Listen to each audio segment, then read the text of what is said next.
जय हिंद दोस्तों, बहुत बहुत स्वागत है हमारी इस इन्फॉर्मेटिव वीडियो के अंदर। ऑनलाइन जमाना है, डिजिटल जमाना है दोस्तों। इनकम टैक्स डिपार्टमेंट बहुत एडवांस हो गया है, नए नए रूल आते रहते हैं। इस साल से एक नया रूल आया था, आपके जितने भी बैंक अकाउंट हैं उन सभी को आप जब ITR भरते हैं तो इनकम टैक्स की रिटर्न में दिखाना जरूरी है। तो इनकम टैक्स की रिटर्न में दिखाने के लिए दोस्तों, अगर आप अपनी ITR खुद से पोर्टल पर जाकर के भर रहे हो तो वहां पर आपको बैंक अकाउंट ऐड करना पड़ता है। चाहे एक अकाउंट हो, चाहे 10 अकाउंट हो, सभी बैंक अकाउंट को ऐड करने का सेम प्रोसेस होता है। चाहे करंट अकाउंट हो, चाहे सेविंग अकाउंट हो, चाहे लोन अकाउंट हो। तो आज हम आपको लाइव प्रैक्टिकली और स्टेप बाय स्टेप ये बताने वाले हैं, अगर आप अपना किसी भी तरह का बैंक अकाउंट अपने इनकम टैक्स पोर्टल पर ऐड और अपडेट करना चाहते हैं तो कैसे कर सकते हैं। तो देर ना करते हुए सीधा ही इनकम टैक्स पोर्टल पर चलते हैं और वहां पर आपको अपना नया बैंक अकाउंट कैसे ऐड करना है सीख लेते हैं। दोस्तों, आप भी इनकम टैक्स के पोर्टल पर अपना बैंक अकाउंट अपडेट करना चाहते हैं, ऐड करना चाहते हैं, तो जिसके लिए आपको इनकम टैक्स के पोर्टल पर आ जाना है। आपको अपने आप को रजिस्टर करना बहुत जरूरी है। अगर आप रजिस्टर नहीं हो तो रजिस्टर कर सकते हैं। यहाँ पे देखिए रजिस्टर का ऑप्शन भी आ रहा है। जैसे आप होम पेज पर आएंगे तो दो ऑप्शन आपको यहाँ पे दिखाई देंगे, एक लॉगिन का आएगा और एक रजिस्टर का आने वाला है। तो आप ये देख सकते हैं लॉगिन या रजिस्टर। पहली बार पोर्टल पर आप आए हैं तो आप अपने आप को पहले रजिस्टर कर लें, जिसके ऊपर हमने ऑलरेडी डिटेल में वीडियो बना रखी है। अब हमने लॉगिन बटन पर क्लिक कर दिया है। अब आपको लॉगिन आईडी डालनी पड़ेगी दोस्तों। ये आप अपना पैन नंबर भी डाल सकते हैं और अगर आपका पैन आधार से लिंक है तो आधार नंबर भी डाल सकते हैं। डालने के बाद कंटिन्यू बटन पर आपको क्लिक करना है, फिर इस चेकबॉक्स के ऊपर आपको क्लिक कर देना है। अब आपने जो अपना पासवर्ड बनाया था दोस्तों, प्यारा सा सुंदर सा, वो आपको यहाँ पे डाल देना है। पासवर्ड याद नहीं है तो फॉरगेट पासवर्ड पर क्लिक करें, आधार OTP भेज करके नया पासवर्ड बना सकते हैं। अब हम कंटिन्यू बटन पर क्लिक करते हैं। इस तरह का हमारा पोर्टल है इनकम टैक्स का खुल जाने वाला है दोस्तों। तो आपको बैंक अकाउंट ऐड करना है या देखना है, उसके लिए आपको राइट साइड में ऊपर आपका नेम आ रहा होगा,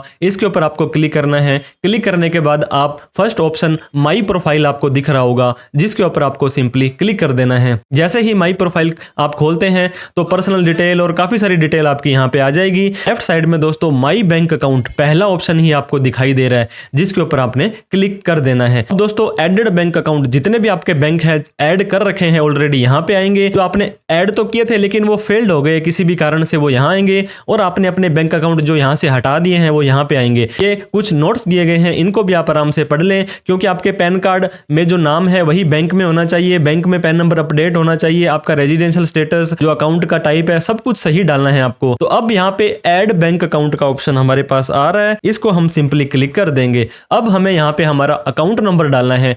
उसी अकाउंट नंबर को सेम टू सेम फिर से यहाँ डाल देना है। अकाउंट टाइप के अंदर सेविंग अकाउंट है, करंट है, CC अकाउंट है, किसी भी तरह का अकाउंट है दोस्तों, उसको आपको सेलेक्ट करना है। फिर प्राइमरी है या एक से ज्यादा व्यक्ति इसको जॉइंट अकाउंट में हैंडल करते हैं वो है। इसके बाद आपको IFSC कोड डाल देना है। तो दोस्तों जैसे ही आप दोनों जगह पर सेम अकाउंट नंबर डालेंगे, इस तरह का सक्सेस आपका बैंक अकाउंट नंबर सही आपने डाला है। और जैसे ही आप IFSC कोड डालेंगे, आपके बैंक का नाम और आपकी ब्रांच की डिटेल ऑटोमेटिक आ जाएगी कि किस ब्रांच का ये आपका खाता है। इसके बाद में आपसे ये पूछेगा कि nominate for this account for refund. अगर आपका किसी भी तरह का TDS रिफंड आने वाला है और आप इस बैंक अकाउंट में मंगवाना चाहते हैं तो यस कर दें। अदरवाइज जब आप ITR भरेंगे उस टाइम भी आप इस अकाउंट को चेंज कर सकते हैं। ध्यान रहे दोस्तों, बैंक अकाउंट के अंदर भी आपका मोबाइल नंबर और मेल ID यही दे रखी है तो बहुत बढ़िया बात हो जाएगी। नहीं तो दोनों जगह पर अगर आपकी सेम है तो EBC वगैरह आपका बढ़िया हो जाएगा, जो कि आधार OTP से अगर आप वेरीफाई नहीं कर पा रहे हैं। तो अब हमें क्या करना है, वैलिडेट के ऊपर क्लिक कर देना है। अब हमारा जो पोर्टल पर मोबाइल नंबर और ईमेल ID दे रखी है उन दोनों पर ही एक OTP जाने वाला है। जो सेम का सेम OTP होगा दोस्तों, वो हमें यहाँ पे डाल देना है। तो जैसे ही आप अपना OTP डालने के बाद वैलिडेट बटन पर क्लिक करेंगे तो इस तरह का मैसेज दोस्तों आपका आ जाएगा, submitted successfully your request validate. जो हमने बैंक अकाउंट को करने की डाली है ये 48 घंटे के अंदर हम वैलिडेट करेंगे, लेकिन ऐसा होता नहीं है दोस्तों, बहुत ही कम टाइम के अंदर। आप ये देख सकते हैं रिक्वेस्ट सबमिटेड का ऑप्शन यहाँ पे आ रहा है। Nominate for login through net banking या किसी भी तरह का कोई और ऑप्शन आएगा, आपका बैंक अकाउंट वैलिडेट हो जाएगा। यहाँ पे वैलिडेटेड भी लिखा आएगा, नॉमिनेट फॉर रिफंड भी लिखा आएगा, एलिजिबल फॉर रिफंड भी लिखा आएगा।